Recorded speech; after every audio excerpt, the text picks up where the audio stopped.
Book 12. The Transparent Illusion. Chapter 1. Rival. Mina dropped her backpack by the door and let out a long breath, the kind that came from carrying too many thoughts for too many hours in a single day. I am officially calling it a day, she said, collapsing onto the couch. My brain is completely done.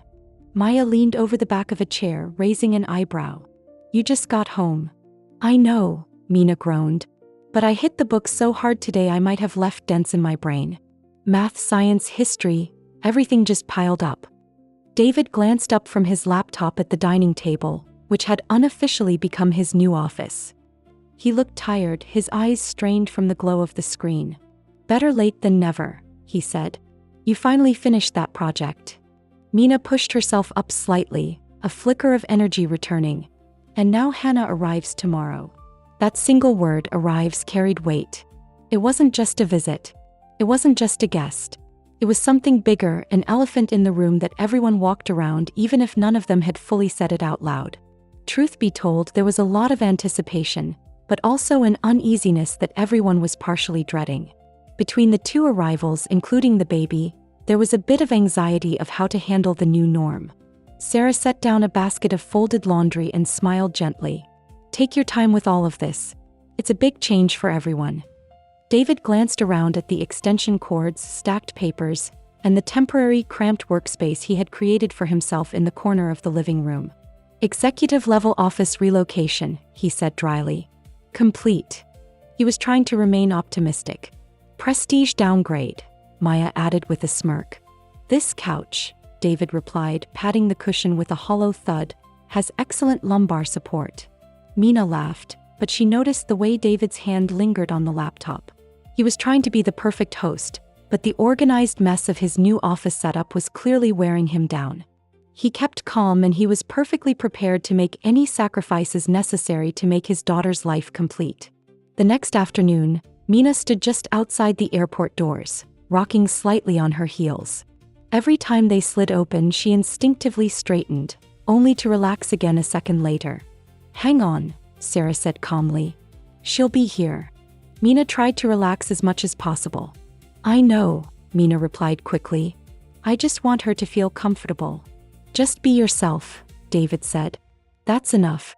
She's going to be thrilled to see you again, Mina. Then finally she appeared. Hanna stepped through the sliding doors slowly, pulling a large, oversized suitcase behind her. Her eyes scanned the crowd with a mix of caution and hope, like someone trying to recognize a place she had never actually seen before. Sarah raised her hand. Hanna. Hanna spotted them and immediately brightened, her shoulders relaxing as she hurried forward. Hello, she said. Mina family. I'm happy to arrive. Mina couldn't help but smile. We're really happy you're here. Hanna nodded, already reaching for her phone. I still need translator, yes? No problem at all, Sarah said warmly. We'll figure it out together. Hanna gave a small, relieved laugh. Good. My English is baby English. Maya leaned toward Mina and whispered, honestly, Dad and Mom are the same before coffee. Ha, ha. They both let out a huge laugh and then quickly tried to compose themselves. Mina elbowed her, trying not to laugh, but she watched Hanna carefully. Hanna looked smaller than she remembered, but maybe that was Mina growing more every day. Meanwhile, Hanna's eyes were absorbing every detail of the Western airport as if looking for a threat. Hanna opened her bag and carefully handed out small items. I bring gifts, she said. From home. Not big, but important. When Mina received a simple, colorful bracelet, she paused. For me, she asked. Hanna nodded. You friend. Mina slipped it onto her wrist. I'm going to keep this forever. The rest of the family got an assortment of small souvenirs, Korean snacks such as pepero and maiju, and Sarah was beyond thrilled to receive a small basket of K-beauty products. Maya was over the moon to get K-pop memorabilia from some of her favorite groups such as Idol, ENHYPEN, Big Bang and Kickflip. The drive home was quiet, but the silence felt heavy, like a broken radio that hadn't been tuned correctly yet. Hanna watched everything outside the window, roads, buildings, passing signs, as if trying to absorb an entire world all at once. When they finally pulled into the driveway, Hanna hesitated for just a moment before stepping out. The house stood bright and open, but as they walked toward the entrance, Mina felt a glass bridge beneath her feet begin to crack. As soon as they entered, Hanna stopped. Without saying anything, she bent down and removed her shoes. It was quick, natural, and automatic. A practiced efficiency that felt out of place in the American house. She placed them neatly by the door, slightly apart from the others. Then she stepped forward and paused. The floor felt unfamiliar beneath her feet. Too smooth. Too exposed. She looked up and found everyone staring at her.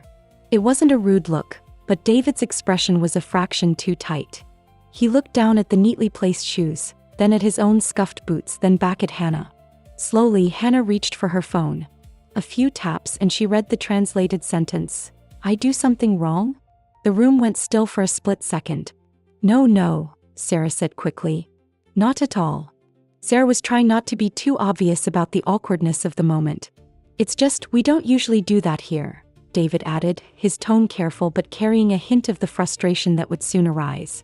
It's an American house, Hanna. We keep our shoes on inside. Most of the time at least. Hanna blinked. She looked down at her feet, then back at them. You keep shoes inside? She asked in her own words, but it was almost unbelievable to her knowing how dirty shoes can get outside. Mina stepped in gently, trying to patch the crack in the bridge. Yeah, it's normal here. We're used to the dirt. It's an adjustment. I prefer no shoes if you ask me. Hanna considered that. She didn't argue, but she looked smaller as she reached back into her bag for a pair of soft slippers. When she slipped them on, her shoulders relaxed, but it felt like a retreat. Better, she said quietly. Inside the house, Hanna moved carefully, treating the space like something that needed to be understood before it could be trusted. Wow, she said slowly. Very big. Very bright. We wanted you to feel at home, Sarah said. David picked up her suitcase. Your room is right here. Used to be my office. Hanna stopped immediately. Oh, she said. I take workroom? That not good. David waved it off, though the effort of being the perfect host was visible in his posture. I'll survive. It's only temporary. We're happy to have you. Our house is your house. Maya leaned toward Mina again. This is going to be interesting. Mina just gave her a sideways glance, but she couldn't help but try to see the humor of the whole situation.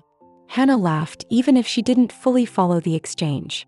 When they reached the room, she stepped inside and turned in a full circle, taking in the desk and the lamp. It perfect, she said softly.